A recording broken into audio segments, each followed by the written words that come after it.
One more thing. Sorry. You're good? We're good? We're good? Just two things actually. Section 5 here, if rejected, the offer lapses. So if, once having come to notice here, the offeree sends back a message to the offerer rejecting the offer, then it lapses. What does it mean that it lapses? Collapsing? Collapsing here. How does it look, the offer collapsing? The letter kind of crumbles itself together. No, it means that the period of acceptance expires. The offer is now again free to offer it at anyone else. In other words, the offeree cannot come back the day after and hope to hold the offeree or hold the offerer on his promise.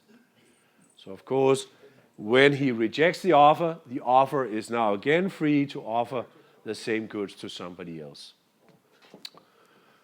There is another way this may go off rail, similar or quite similar to that we saw in section 4 about the late answer.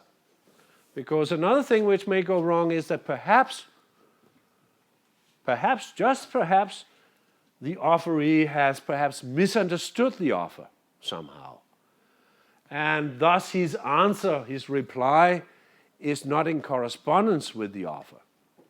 He answers something else.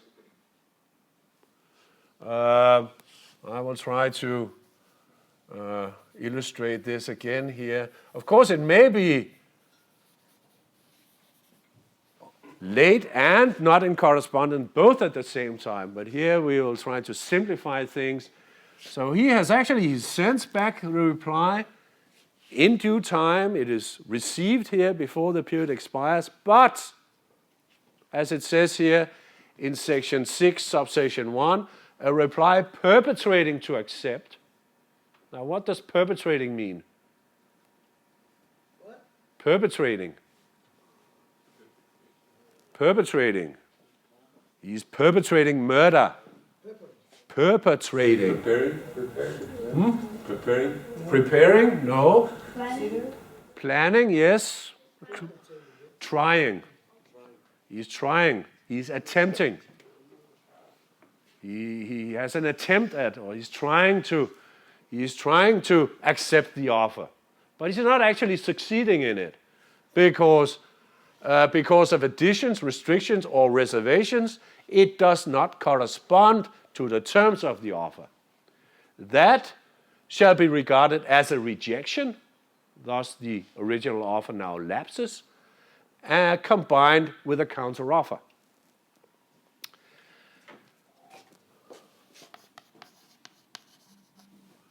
So what is this? It is a rejection. It's not a rejection in section 4, remember. And that's, of course, because in section 4 we are already after the period has expired. Here in section 6, we are still within the period, and having received this non-corresponding answer, the offerer should be again free, as if it was rejected indeed. Even though maybe the offerer he's not actually rejecting, he does indeed believe that he is accepting the offer as intended. But as it says, because maybe he's misunderstood something, his promise here is not in correspondence with the offer. Let's say in this case here, he answers me back, "Thank you for your generous offer. I'm very pleased with the offer you have given me, and I will accept one bag of potato for 50 kroners. The offer was 2 bags for 100. He answers back, I'm ordering, based on the offer, 1 bag for 50. He's clearly not realized that this is a bulk offer, right? In order for this to be good business and value for me, I have to be able to deliver at least 2 bags. Otherwise, it's too much work. It takes out the small profit margin in the potato business. So it's not in correspondence with my offer. And because of this, as I said, it is a counter offer, because it is a promise indeed. He is promising that he wants and is willing to take delivery of 1 bag and pay 50. And again, the promise stands. I can just deliver on Friday 1 bag and take the 50 off you. I can do so without further ado. But if I don't want to, then we move down to the other situation. But the order, of course, is not effective. The order is only effective if it is in correspondence with the offer. So again, same as the late one, the order, you can't order me to deliver 1 bag for 50. Yeah? You can only bring me 1 bag and collect 50 grams if I accept a new offer, right? It's not a new offer. It's your offer to me. I accept your offer. It is your offer held in your promise in the non-corresponding acceptance. It's not in correspondence with my offer. It's a new offer from you to me that you are willing to pay for delivery Friday of 1 bag 50. That still stands, and I can just take you up. I don't have to accept it. I can just kind of let believe that this was what was intended from the beginning, even though it wasn't. The problem is if I don't want to deliver to you the 1 bag because there's no value in it for me, then I should consider subsection 2, same way as we before considered subsection 4, subsection 2. And it says again here that this does not apply, however, this being the rejection and a counteroffer, when the sender of the reply, that's you, believes that it is an absolute and unqualified acceptance. You believe that it is an unqualified, absolute acceptance. And again, I must realize this. Again, it's not necessarily a requirement that I do actually realize it, but it should have. I realize this. Again, 2 conditions. You have misunderstood the situation, and I realize that this is what has happened. Then I am obliged to bring you out of your misery again, similar to section 4. Again, if I do not intend to accept the reply, I don't want to deliver to you 1 bag, then I must again inform you without undue delay.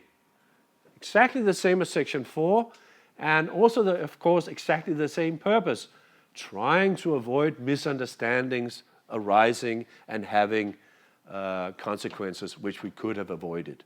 Due diligence, you might say. So again, it's just good practice. The incentive for me to do so and to be careful in these situations follows because if I fail to do so again, a contract with the terms contained in the acceptance shall be deemed to have been concluded. So now a contract has been concluded. If I should have realized it but didn't or just didn't care, and I failed to send back without undue delay the message to bring him out of his misery, then a contract is concluded, but now with the conditions of the reply. In other words, the contract is now for me to deliver 1 bag for 50. And same as before, I may not know about this because I didn't actually realize it.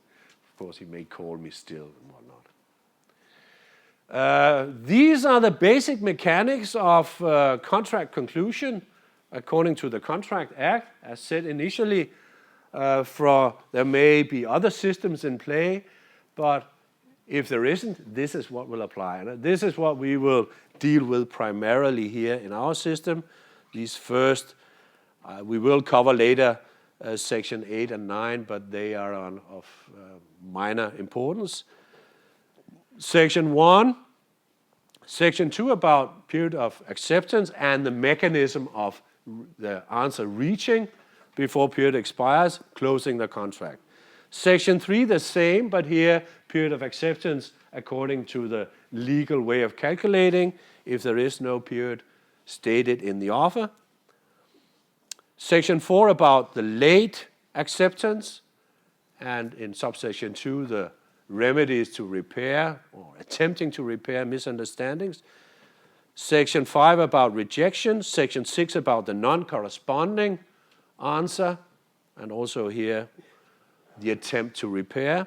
Section 7 about when you can revoke your promise, whether it is the offer or the answer, can be revoked if the revocation reaches the other party before the promise comes to his notice.